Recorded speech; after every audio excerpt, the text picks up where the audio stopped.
নমস্কার বন্ধুরা, আজ তোমাদের সাথে কিছু ফিজিওথেরাপি নিয়ে কথা বলবো। তাই এই ভিডিওটা দেখো। ফিজিওথেরাপি কত শরীরকে সচল করে। এক ভদ্রমহিলা আজ 1.5 বছর ধরে ভুগছে। হঠাৎ করে ঘরে পড়ে যে তার পা প্যারালাইসিস হয়ে গেছে, পুরো মাথায়ও পুরো কিছু বের করতে পারতো না, কথা বলতে পারতো না। তাকে ফিজিওথেরাপি করা হচ্ছে। এই ফিজিওথেরাপি করে এখন জিভও নাড়াতে পারছে, বার করতে পারছে, কথাবার্তা বুঝতে পারছে। তাই ফিজিওথেরাপি করা হচ্ছে। তাই তোমাদের সাথে একটু শেয়ার করছি।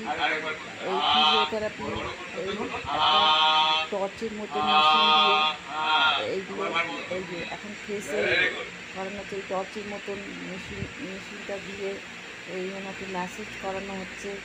ম্যাসেজ করে করে ব্লাড সার্কুলেশন ঠিক করা হচ্ছে। তারপর উনি অনেকটাই এখন আগের থেকে ভালো আছে এবং জিভ বার করতে পারছে বা কথাবার্তা বুঝতে পারছে। 1 বছর ধরে ভুগছেন। এখন বেশি বয়স না ভদ্রমহিলার, কিন্তু দেখতে একদম অনেক বয়সের মতন লাগছে। দেখা যাক, তোমরা দেখতে থাকো। আজকে ভিডিও